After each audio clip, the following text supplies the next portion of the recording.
Hello everyone, welcome to the solitude education. तो बच्चे मैं आज जो इस टॉपिक में हम डिस्कशन करने आया हूँ that is about the SSC JE.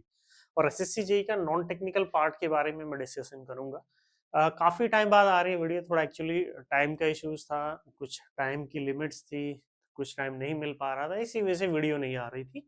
But अभी थोड़ा टाइम मिला है तो कुछ गाइडेंस आप लोगों के लिए, या फिर जो कुछ स्टूडेंट थे, सर बोला कि सर एसएससी जेई का एग्जाम आ रहा है, अक्टूबर की टेंटेटिव डेट है। और तो नॉन टेक्निकल जो पोर्शन है, नॉन टेक्निकल पोर्शन को कैसे प्रिपेयर करें, ठीक है, या नॉन टेक्निकल के लिए अब क्या कर सकते हैं, ठीक है। तो बच्चे अगर मैं बात करता हूँ आपसे कि नॉन टेक्निकल पोर्शन को हम कैसे प्रिपेयर करना है, तो कुछ बच्चे ऐसे होते हैं कि जिन्होंने अभी तक नॉन टेक्निकल पोर्शन पढ़ा नहीं है, वो डरते काफी है। बोलते हैं सर मैं तो रीजनिंग में कभी पढ़ा नहीं, वो बुक्स लेके बैठ जाएंगे, बुक्स की प्रैक्टिस करना स्टार्ट कर देंगे, वो टॉपिक वाइज पढ़ना स्टार्ट कर देंगे। तो वैसे बिल्कुल अगर आप तैयारी कर रहे हो तो आप बिल्कुल गलत है, ठीक है। देखो नॉन टेक्निकल पोर्शन को आप लास्ट में जितना विषय, मैं अभी आप बात करूं तो अभी सितंबर चल रहा है आपका, अक्टूबर टेंटेटिव डेट है, तो मोटे मोटे आप ये कह सकते हैं कि आपके पास 1.5 महीने के अराउंड है, 40-45 दिन है, मोटे मोटे एक तरीके से बात करें तो इतने दिन अभी आपके पास है, ठीक है। तो सबसे पहले मैं दोनों चीजों की बात करूंगा, दोनों सिचुएशन की बात करूंगा कि आपको रीजनिंग के लिए क्या करना है, ठीक है। रीजनिंग के लिए आप क्या बेटर कर सकते हो, और जीएस पोर्शन, तो जो जनरल अवेयरनेस वाला पोर्शन है, ठीक है, जनरल अवेयरनेस, ठीक है, जनरल अवेयरनेस वाला जो पोर्शन है, ठीक है, जनरल अवेयरनेस वाले पोर्शन के लिए क्या करोगे, ठीक है। जनरल अवेयरनेस वाले पोर्शन के लिए आप क्या कर सकते हैं, ठीक है। रीजनिंग के लिए आपको क्या बेटर करना है, और जनरल अवेयरनेस वाले पोर्शन के लिए आपको क्या करना है, ठीक है। तो सबसे बेटर मैं दोनों चीजों के लिए बताऊंगा। अगर आप कुछ भी नहीं पढ़े हो अभी तक, ठीक है, मैं ये मान के चलता हूँ कि आप कुछ भी नहीं पढ़े हो, आपको कुछ नहीं आता नॉन टेक पोर्शन में, आप फिर भी बहुत ज्यादा बेटर कर सकते हो अगर आप ये स्ट्रेटेजी को फॉलो करोगे। कैसे, क्या फॉलो करना है? देखो सबसे बड़ी गलती हम जर्नल, मैं सबसे पहले रीजनिंग की अगर बात करूं तो सबसे बड़ी गलती बच्चे हम ये करते हैं कि हम ना बुक्स उठा लेंगे, हमने सर पढ़ी नहीं रीजनिंग, और क्वेश्चन लगाना शुरू कर रहे हैं टॉपिक वाइज। अगर आप ऐसे करोगे तो आप रीजनिंग भी कवर नहीं कर पाओगे। सबसे बेस्ट तरीका ये है कि आप पीवाई क्यू उठा लो, एसएससी जेई के, आप एसएससी जेई के PYQ previous year question paper ले लो नॉन टेक के, ठीक है। किसी भी उसके पब्लिकेशन के आप ले सकते हो, किसी भी पब्लिकेशन के, जिस पब्लिकेशन के आपको अच्छे लगे, लेकिन सॉल्यूशन करेक्ट होने चाहिए। तो मैं अगर सजेस्ट करूंगा तो आप आईएएस मास्टर के ले लो। आईएएस मास्टर का एक नॉन टेक वाला अलग आती है पीवाईक्यू भी एसएससी जेई के लिए, और टेक्निकल के लिए अलग आती है, ठीक है। तो आप ले लो, ठीक है। मेडीजी के भी ठीक है, बट सॉल्यूशन अगर आप बात करोगे तो ज्यादा आईएएस मास्टर के अच्छे हैं। आप मोटे मोटे मैं ये कहता हूँ कि भाई हमारे पास 40 से 45 दिन है, 40 से 45 डेज अपने पास है, 40 ही दिन मान लो आप, ठीक है। आप क्या करो, पीवाईक्यू उठा लो और पीवाईक्यू की प्रैक्टिस करो, रोज एक सेट लो, पीवाईक्यू का रोज एक सेट लो। और सेट कहाँ से लेना है, 2016 से, क्योंकि 2016 में फर्स्ट टाइम आपका ऑनलाइन एग्जामिनेशन हुआ था। सबसे पहला पेपर जो ऑनलाइन हुआ था आपका 2016 से स्टार्टिंग हुए थे एसएससी के। उसके पहले 2016 से पहले आपके ऑफलाइन हुआ करते थे, ठीक है। तो आपको क्या करना है, 2016 से 2022, 2016 से 2022 तक के जितने भी सेट हैं मैं आपको बता दूं। आपका 2016 में हुआ एग्जाम, 16 के बाद 17 में एग्जाम, 17 का एग्जाम हुआ, 17 के बाद 19 हुआ, 19 के बाद आपका 20 हुआ, 20 के बाद 22 हुआ। ये 5 सेट आपको मिल जाएंगे। ये 5 सेट नहीं होंगे, बल्कि ये 5 ईयर्स के मिल जाएंगे, और एक में आपको 10 से 12 सेट मिल जाएंगे। एक में आराम से आपको 10 से 12 सेट मिल जाएंगे। और मैं यही गारंटी ले सकता हूँ कि टोटल अगर आप इन सब की काउंटिंग करोगे तो 40 से 50 सेट आपके पास अवेलेबल होंगे, 40 to 50 सेट्स। आप क्या करो, टाइम निकालो, टाइम निकालो कि मॉर्निंग में जैसे आप पढ़ने बैठे हो, तो मॉर्निंग में सबसे पहले एक सेट पकड़ो, रीजनिंग का एक रीजनिंग का सेट ले लो, और उसमें एक पेपर लो। आप एक पेपर ले लीजिए, ठीक है, A4 साइज का एक पेपर ले लीजिए, और उसमें काउंटिंग करके लिख दो 1 2 3 4 5 6 7 8, अप टू ऐसे करके आपको 50 तक का लिखना है। अप टू अब तक कहाँ तक का लिखना है, 50 तक का लिखना है। तो फिर आप है ना प्रैक्टिस करो, आप क्वेश्चन को डायरेक्ट सोल्व करना शुरू करो, पढ़ो मत, कहीं से कॉन्सेप्ट नहीं पढ़ो, क्योंकि जो रीजनिंग आती है एसएससी के अंदर उसमें कोई ज्यादा रॉकेट साइंस नहीं रहता है, बड़ी इजी रहती है। आप लगाना शुरू करो क्वेश्चंस को, कि आपने पहला कर लिया, ए का बी आया, सेकंड का सी आया, थर्ड का ए आया, फोर्थ का ए आया, फिफ्थ का बी आया, सिक्स का डी आया, इसी तरह से। और कोशिश करो कि you have to try that set in 30 minute, 30 minute में उस सेट को आप कवर करने की कोशिश करोगे, 30 मिनट के अंदर। ज्यादा टाइम नहीं लेना, ज्यादा टाइम कंज्यूम ही नहीं करना आपको, 30 मिनट के अंदर उस सेट को कवर करने की कोशिश करो। देखो फिर फाइनली आपने क्या आउटपुट निकाला। हो सकता है 50 में से आपके 32 नंबर आ रहे हो, और अपनी मार्किंग काउंट करो, आपने कितने प्लस की और कितनी गलती की। ठीक है, अब नेगेटिव मार्किंग आपको पता है, नेगेटिव मार्किंग एसएससी जेईई के अंदर 0.33 है, पहले 0.25 हुआ करती थी। थोड़ा सा तुक्के मारने से अब अवॉइड करना है, अब थोड़ा सा तुक्का मारना अवॉइड करना है, नेगेटिव मार्किंग ज्यादा है। फिर देखो 32 आए कोई बात नहीं, 28 आए कोई बात नहीं, कम भी आ रहे हैं कोई इशू नहीं। फिर उस सेट में देखो कि कौन से टॉपिक के क्वेश्चन आपसे नहीं लगे, जैसे कि आपके शैडो वाले क्वेश्चन नहीं लग रहे हैं, जो छाया शैडो बनती है, यहाँ पे बनी, लेफ्ट बनी, राइट बनी, उसका एक टॉपिक देख लो, 5-10 मिनट सर्च करो यूट्यूब पे, यूट्यूब पे आपको सिंपल किसी की वीडियो मिल जाएगी छोटी सी, या नंबर सीरीज आपसे नहीं बना, या फिर सेलोलिज्म आपसे नहीं बन रहा है, तो एक ऐसा टॉपिक सेलेक्ट करो, एक ऐसा टॉपिक बच्चे आप देखो वहां पे जिसके क्वेश्चन आपके नहीं बन रहे हैं, जिस टॉपिक के क्वेश्चन ना बन रहे हो उसको पढ़ लो। पढ़ना कहाँ से, यूट्यूब पे सिंपली सर्च कर लो कि सर शैडो कैसे है, तो वही टॉपिक आप कवर कर लो एक बार। ठीक है, फिर नेक्स्ट सेट ट्राई करो, एक मॉर्निंग में लगा लो, एक इवनिंग में, एक मॉर्निंग में, एक इवनिंग में, जब रात को सोने का टाइम हो रहा हो आपका, फिर एक सेट लगा लो, फिर एक सेट लगा लो, एक मॉर्निंग में सेट लगा लो, एक मॉर्निंग में सेट लगा लो। आप में 15 से 20 दिन के अंदर आप इतना कॉन्फिडेंस फील करोगे ना रीजनिंग के अंदर स्पेशली, आप कहोगे सर मैं इजीली 45 प्लस स्कोर कर लूंगा। आप करके देखो इस चीज को एक बार, आपको कहीं से कोई एक्स्ट्रा एफर्ट नहीं करने पड़ा, मुश्किल से 1 घंटा दे रहे हो, आधा घंटा मॉर्निंग में दे रहे हो, आधा घंटा इवनिंग में दे रहे हो, 1 घंटा आप दिन का दे रहे हो, only 1 hour in a day. आप 1 घंटा देके आप 15 दिन में ये देखना कि आपके अंदर कितना कॉन्फिडेंस आ जाएगा। 15 दिन में आप सारी ऐसे कॉन्फिडेंस आपके अंदर आ जाएगा कि सर मैं रीजनिंग के ना 50 में से 45 प्लस स्कोर इजीली कर लूंगा। आप करके देखो एक बार, सफल फायदा मिलेगा, बहुत ज्यादा फायदा मिलेगा, कहीं बुक से रीजनिंग को कवर करने की जरूरत ही नहीं है। ठीक है, से किसी भी टॉपिक में जैसे मैंने बताया दिक्कत है, सेलोलिज्म में दिक्कत है, नंबर सीरीज में दिक्कत है, उसको सिंपली पढ़ लो एक बार, यूट्यूब से देख लो कैसे कैसे कैसे, एक छोटा सा नोट्स बना लो उसका, आधे पेज का बनेगा, 1 पेज का बनेगा। ठीक है, समझ में आ गया। रीजनिंग में इससे बेस्ट स्ट्रेटेजी नहीं है। आप बुक्स वगैरह, आप कुछ बच्चे बुक्स पढ़ते हैं, कुछ जो उन टीचर्स की जो सीजीएल वगैरह की तैयारी कराते हैं, वो एक लेंदी प्रोसेस है। मैं उनको गलत नहीं बोल रहा हूँ कि वो तरीका गलत है, वो भी तरीका ठीक है, बट वो एक लेंदी प्रोसेस है, और आपको, आप तैयारी एसएससी जेईई की कर रहे हैं, ना कि आप एसएससी सीजीएल की तैयारी कर रहे हैं। ये बात ध्यान के रखना अपने दिमाग में। ठीक है, तो आपको टू द पॉइंट पढ़ना है, एग्जाम ओरिएंटेड पढ़ना है, एग्जाम में बड़ा अच्छा होगा। ये तो रही रीजनिंग की बात। ठीक है, रीजनिंग हमने कवर कर ली कि रीजनिंग में हमें क्या क्या करना है। अब जनरल अवेयरनेस की मैं बात करूंगा। बच्चे हैं, बच्चे बोलेंगे कि सर जनरल अवेयरनेस में तो कुछ समझ नहीं आ रहा है, लूसेंट उठाते हैं, नोट्स उठाते हैं, कुछ समझ नहीं आता है, रिवाइज करते हैं बार बार, फिर भी चीजें याद नहीं रहती हैं। बेटर सॉल्यूशन, एक बड़ा रामबाण इलाज, और एक ऐसा सॉल्यूशन, एक ऐसा सॉल्यूशन जो बड़ा कारगर सिद्ध होने वाला है आपके लिए। ठीक है, बड़ा सिद्ध क्या होगा, देखो जनरल अवेयरनेस को कभी इतना ज्यादा सीरियस मत लेना, इतने ज्यादा भी डीप मत घुस जाना कि हर टाइम जनरल अवेयरनेस में क्या होगा, जनरल आप थोड़ा बहुत भी पढ़ लोगे ना तो 15-20 नंबर तब भी आ जाएंगे आपके, थोड़ा बहुत हल्का फुल्का पढ़ लोगे तो।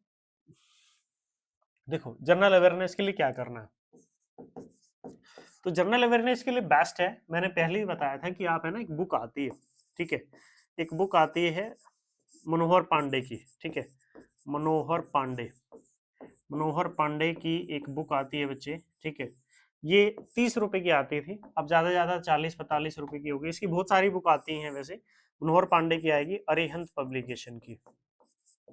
ठीक है, अरिहंत पब्लिकेशन, मैं कोई बुक का पब्लिकेशन प्रचार नहीं कर रहा हूँ यहाँ पे कि भैया ये बुक ले लो, मैं बता रहा हूँ आपको कि ये चीज कर लो, आपके पास 1 मंथ है, ये बुक ले लो मनोहर पांडे की।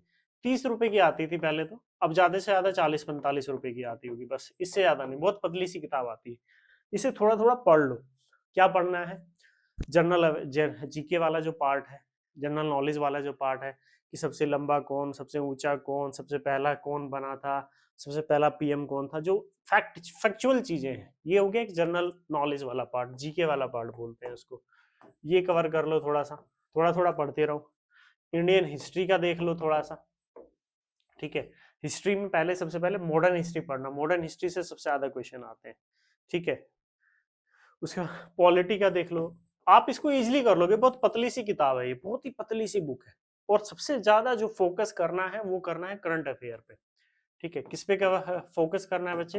करंट अफेयर पे। करंट अफेयर पे कैसे फोकस करोगे सर? आप बोलोगे सर करंट अफेयर तो यही समझ नहीं आता हमें, कैसे कैसे पढ़ना है, क्या पढ़ना है? करंट अफेयर पढ़ लो, जैसे अभी एग्जाम है तो पूरे 2023 का पढ़ लो आप, ठीक है, ज्यादा नहीं पढ़ना।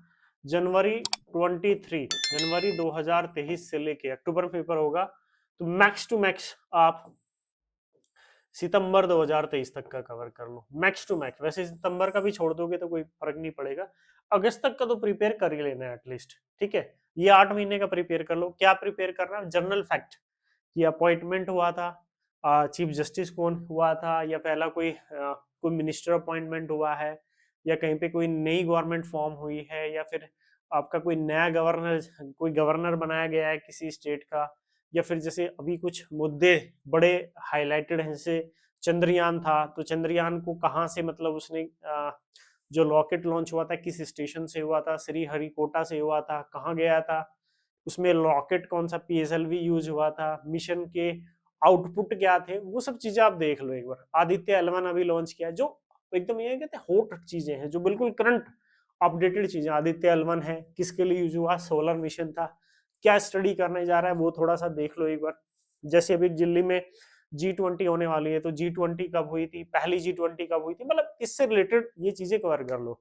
स्पोर्ट्स में कवर कर लो कि भाई ओपन टेनिस किसने जीता, ऑस्ट्रेलियन ओपन कौन जीता था, मैन में पहला कौन था, वोमेन में कौन था, जो जनरल फैक्ट है वो चीजें आप कवर कर लो, ठीक है।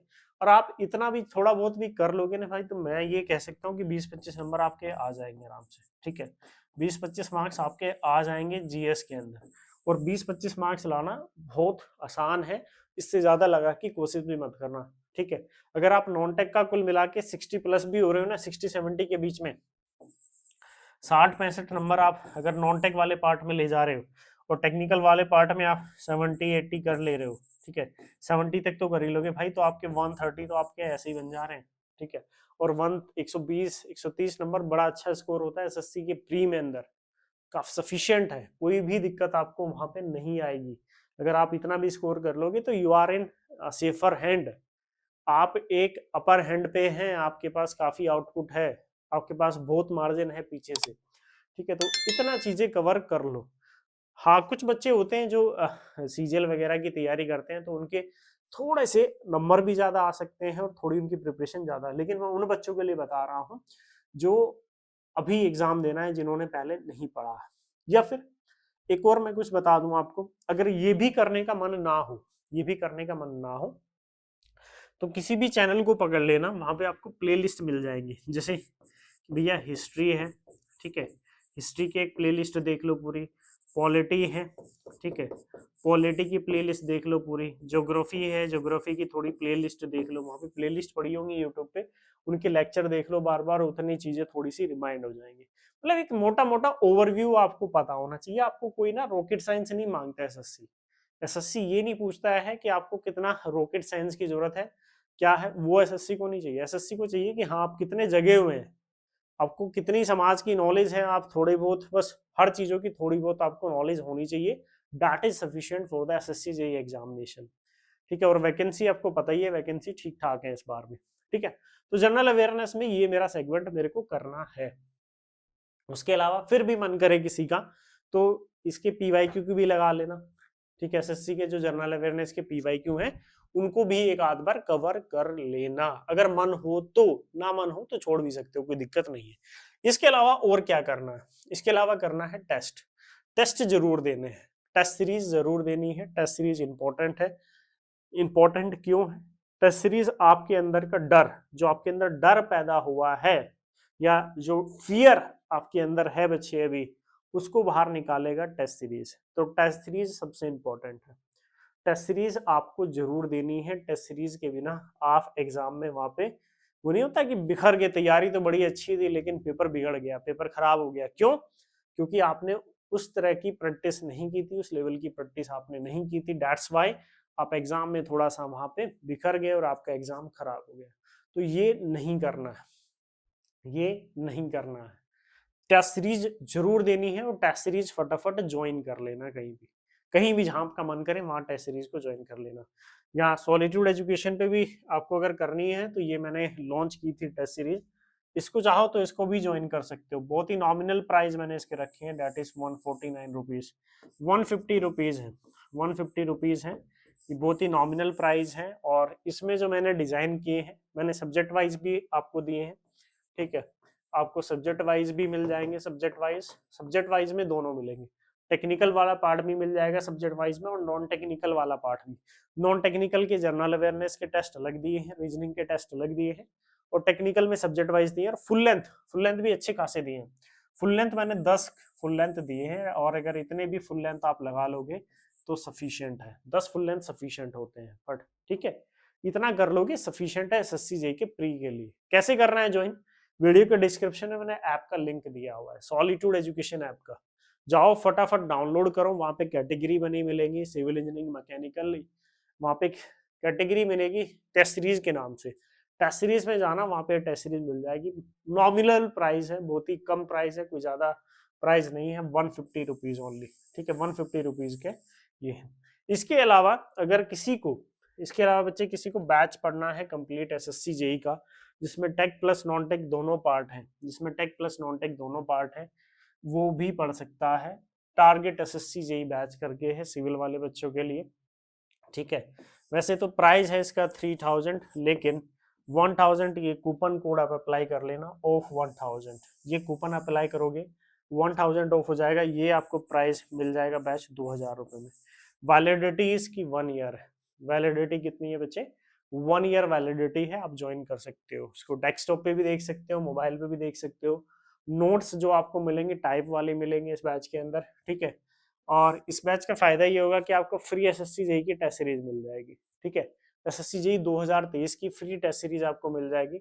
1000 प्लस वीडियो लेक्चर्स हैं, और इस बैच से ये प्री प्लस मेंस, इस बैच से प्री और मेंस दोनों चीजें आपकी कवर हो जाएंगी। ऐसा नहीं है कि प्री प्री के लिए है, मेंस का भी आपका इससे कवर हो जाएगा, सारी चीजें इसमें कंप्लीट मिलेंगी आपको, ठीक है। और आप इसको डेस्कटॉप पे भी एक्सेस कर सकते हो। अगर किसी को बैच ज्वाइन करना है तो वो बैच ज्वाइन कर सकता है। बैच भी कहाँ से ज्वाइन करना पड़ेगा? वीडियो के डिस्क्रिप्शन में एप्लीकेशन का लिंक है, ज्वाइन कर लो, एप्लीकेशन डाउनलोड कर लो, वहां पे आपको चीजें मिल जाएंगी, ठीक है बच्चे, समझ में आए? उसके अलावा फिर भी अगर किसी को कोई डाउट है तो कोई डायरेक्टली मुझे मैसेज कर सकते हो, ये वीडियो में कमेंट करके बता देना, मैं डेफिनेटली आपका रिप्लाई कर दूंगा वहां पे, ठीक है। वीडियो में कमेंट जरूर कर देना, अगर किसी का कोई डाउट होगा तो कमेंट करके एक बार बता देना कि सर मेरा ये डाउट है, मैं डेफिनेटली आपका डाउट को सोल्व करूंगा पक्का। और जो पॉसिबल हेल्प होगी वो पॉसिबल हेल्प भी मैं आपकी कर दूंगा, ठीक है। बाकी आप टेलीग्राम भी ज्वाइन कर लेना, सॉलिट्यूड एजुकेशन का जो टेलीग्राम चैनल है, जो भी टाइम टू टाइम अपडेट्स होंगे वो भी आपको इसमें मिल जाएंगी, ठीक है बच्चे। तो फिर थैंक यू, मिलते हैं नेक्स्ट लेक्चर में, तब तक के लिए थैंक यू, धन्यवाद आपका, बाय बाय।